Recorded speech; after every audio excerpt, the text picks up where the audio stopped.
Vad i all sin dal är det där borta i horisonten? Kan någon säga mig det?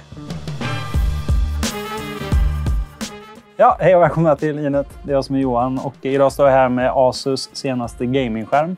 Det här är XG49VQ.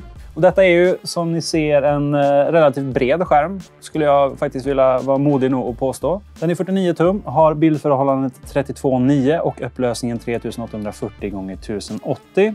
Som ni ser ger en väldigt skön inlevelse i spel såsom The Witcher 3 som vi har här. Detta är en skärm med 144 Hz i uppdateringsfrekvens så det flyter på alldeles fint. Och som ni ser ute på kanterna så ser det ut som att det går lite snabbare, en liten cool effekt med den här typen av skärmar. Det är nämligen så att det är per automatik då mer miljö som switchar förbi snabbare i och med att den är stretchad här på kanten. Så då får man en annan känsla när man står och spelar. Den här är också böjd så när man står i mitten så blir man verkligen omsluten av skärmen. Så det är en väldigt fräck skärm att spela på. Med så här snabba rörelser så är det också trevligt att den är en rappskärm. Den har 4 millisekunders gray to gray, alltså äkta 4 millisekunder. Och den har också FreeSync 2.0. Spannet den kör mellan är 48 till 144 Hz. Och en annan trevlig grej är att den också kanske råkar funka med en viss annan konkurrent. Who knows? Nej, den har ju alltså VESA Adaptive Sync som Nvidia nu för tiden har stöd för.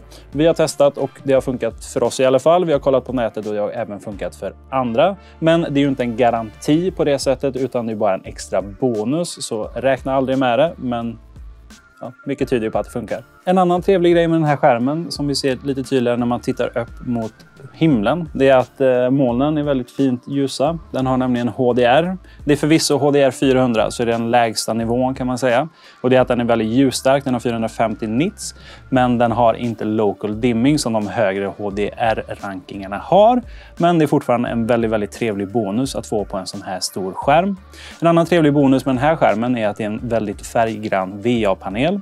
Den har 90% DCI P3 och 125% sRGB. Så det ger väldigt livliga, fina färger som du självklart kan ställa in i oändlighet inne i menyerna. Och menyn kommer man åt här underifrån. Om vi har en smidig liten spak som man trycker in så kommer man åt allting. Vi har snabbknappar och så har vi då själva huvudmenyn. Lite fusk här. Man kan sätta på ett permanent sikte i mitten av skärmen. Vi ska inte syssla med sånt för vi står för våra förluster här.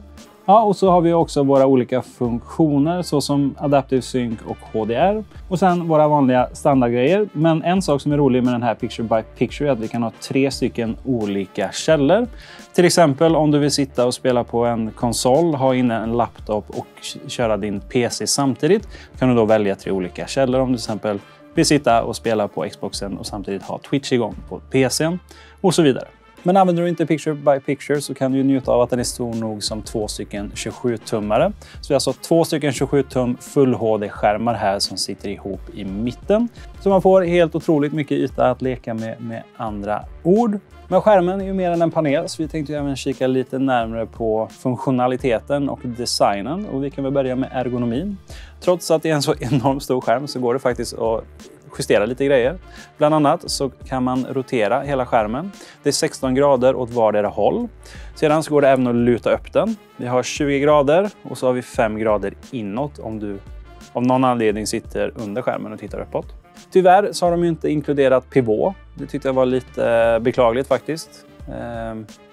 Kan inte förstå varför. Men som tur var finns det ett 100x100 VESA-fäste så att du kan byta till en gasarm som tillåter pivot med den här skärmen. För dig som vill scrolla vår första sida. Men för dig som väljer att behålla stativet så är det ett stabilt sådan i metall. Väldigt trevlig design på det. Som också ger oss möjlighet att höja och sänka. Och från botten till toppen så skiljer det 120 mm.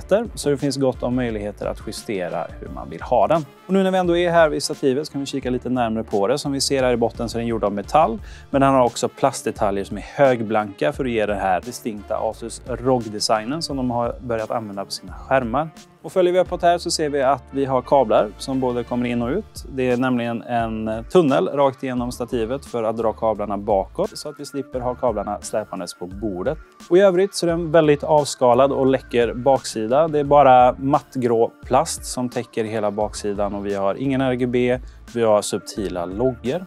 Däremot ser vi att vi även har en liten lucka här. Och under den här så döljer sig alla anslutningar. Och kikar vi här bak på anslutningarna så hittar vi först och främst en USB-B Detta är en 3.0 som ger oss möjlighet till att skapa en hubb här i skärmen. Så här så drar man då en USB-B-kabel till sin USB-A i datorn. Så splittar den till 2 stycken USB-A här på skärmen.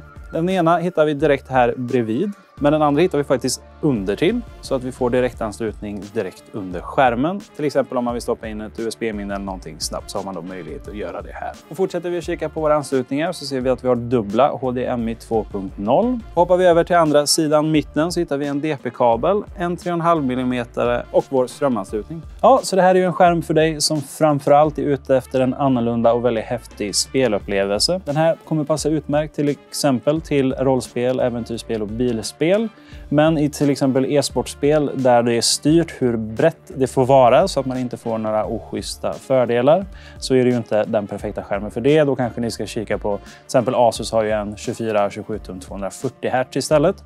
Men för de allra flesta så är det här en alldeles utmärkt gamingskärm. Sedan så är alltid bildupplösning något att debattera på en sån här skärm. Den är ju full HD. Vilket låter kanske lite, men den är otroligt bred och när man adderar de två ihop så vill man ju att man fortfarande ska kunna driva skärmen med sitt grafikkort. Så med den här upplösningen så får du en förhållandevis lättdriven spelskärm som gör att du inte kommer behöva köpa de allra dyraste grafikkorten för att driva de moderna spelen.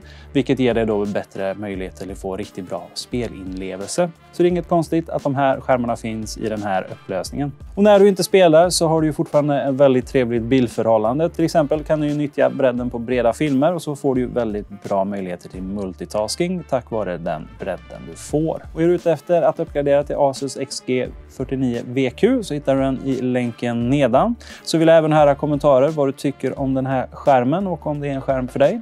Om inte så ses vi förhoppningsvis åtminstone i nästa video. Jag är Johan på Inet så ses vi då. Helt enkelt. Ha det gott. Tills dess.